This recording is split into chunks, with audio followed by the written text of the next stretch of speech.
Sure.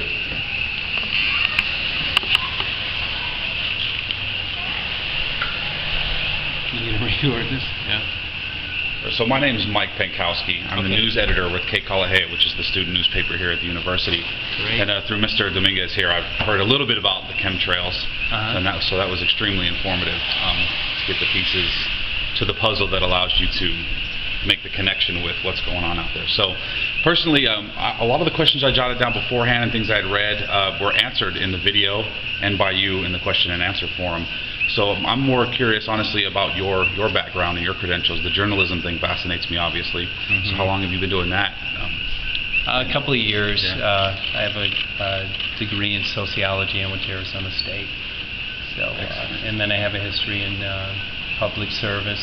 Founded a couple of food banks, one in Phoenix, one in Chicago, and a lot of activism on the street in the inner city in Chicago. So public service has been my focus for the past 6 or 7 years, but I came from a corporate background where I sold medical equipment for a number of years and other medical supplies. So it was a transformation in my life which got me involved in first public service, in community outreach, feeding people, and then got curious in political issues, and I used my background not only in sales, community service to bring the political issue to light, and that's really what got me involved with this. And we made the right connections in terms of professionals, scientists, geoengineers.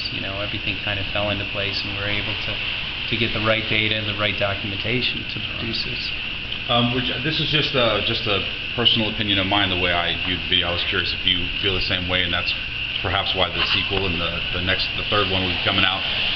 A lot of the causes were shown, or a lot of the issues, let's say, the facts proving what's out there, and then the connection is made with this geoengineering political motive, that they have a program that's actually in there, but it's left to the audience to infer that that's the true connection between cause and effect. Would you agree with that, or am I not seeing facts close enough to allow me to make the solid connection? Well, I think so, because we believe a number of agendas behind these programs.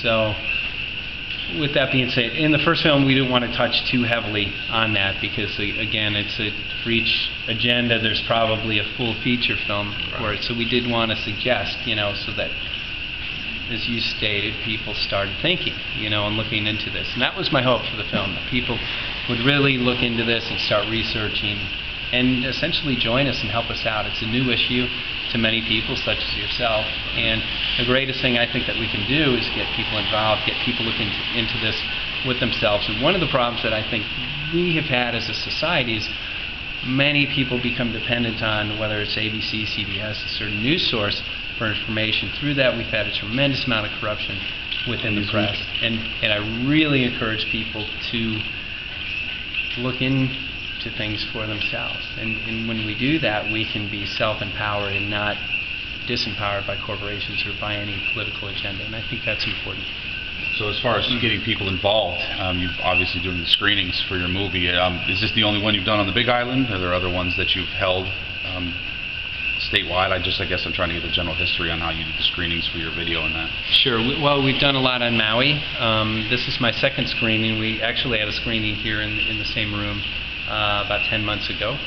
So this is a follow-up to that. Maui, we've done several screenings and several outreaches, and as a result, we have progression towards the Clean Sky Ordinance. So it's been very effective in terms of waking people up and then activating people. And once you have that critical mass of people who are concerned and realize there's an issue, then it can be addressed politically. And so many people want to run to their politicians before there's public concern about this issue. Bottom line, politicians are not going to move unless there's an awareness in the community. So I think that's the key, and that's why we've targeted Maui, and hopefully we can use that area. And Kauai as well. I've done a screening on Kauai. They're moving forward. They've got a real powerful and strong movement growing on that island. Have you ever considered, or do you consider, grouping up with other organizations that are maybe loosely or even seriously tied to the same issue? Well, I do. I work with Geoengineering Watch, Coalition Against Geoengineering. I'm working with some people back in Los Angeles and establishing a nonprofit to address this. It's going to be the International Coalition for Geoengineering Education. So with that, yeah, we partner and we work, but we also, I think it's important to work interdependently, because when we do that, we don't risk, again, the consolidation of power, even belief systems, into one area. And this is such a diverse issue, where we've seen people who, essentially believe this is let's put it this way: some of the agendas could seem pretty far out, and then some of the theories create a lot of diversity within the movement. So I think it's important to work independently, but support each other within the work that we do, as long as it's within truth and integrity, and you always hope it maintains that. Because sociologically speaking, it's all pretty tied together as a society, right? Everything's got to have some impact on different elements of the society. And I only say that because I took several sociology courses myself as a hobby outside of my major, because it's a fascinating subject, and everything seems interconnected. So I would imagine that more groups need to be involved to keep it moving. But anyway, that's just my own personal opinion on the topic as I see what you were presenting. And the GMOC, group is very tightly knit. And when people realize geoengineering is directly linked to GMO, and geoengineering is creating an environment where natural organic foods are not growing the way that they work and will not be able to grow. And this paints the picture for a complete co-opt of our entire food supply around the world. So I'm hoping the next film is really going to illustrate that, and we can combine movements, and address. Both are very important, but geoengineering is the problem, reaction, solution, the Hegelian dialectic, bringing this environment to fruition. It's not in our best interest. So. Yeah. Well, the only other question I had was kind of regarding the screenings again. What levels of the public come to the screenings? Do you see all walks of life, from the state officials down to the regular Joe on the street, or? Well, in terms of public officials, some public officials here in Hawaii have come to our screenings. Other areas, they tend to, if they're at the upper levels, they tend to run away from this issue, because the corporations do control many of our political officials at the upper levels. But in terms of the diversity, we've had celebrities, we've had what people would consider well-to-do business folks, to college students, high school students. So yeah, it's been a very diverse concern that we've had, and it's amazing. This has been an issue which has essentially been a gateway issue for people to comprehend and understand what's going on in the world around. But it's been a groundbreaker. Bottom line is this issue affects each and every one of us in a very negative way, and collectively we have something that we can address collectively. So people are coming together from all walks of life, from all diversities, to address this, and that's what we need to do. We need to come together. Excellent.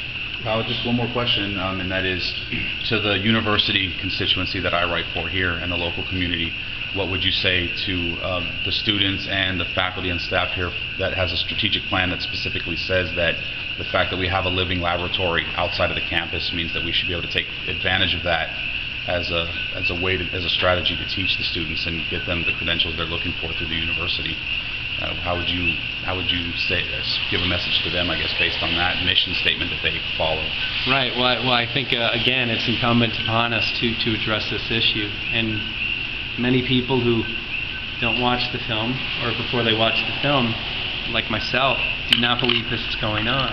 So I encourage people to watch the film and then realize geoengineers are moving closer to establishing this legislation to legalize these programs and spray us. And they're using this fear of global warming in order to do this. This is about corporatizing every natural system on the planet. So I really encourage people, A, get educated, and then once you're educated, B, get involved. And that means influencing, speaking to whatever our range of influence is, whether it's in a classroom, whether it's a professor who has an entire staff, whether it's somebody who works here, outside trimming the trees. We all have a level and a number of people that we have the ability to influence, and we have to, because if we don't, we're looking at some very serious implications. So that's my shtick, And again, if people have computer skills, those can be very effective for passing the message.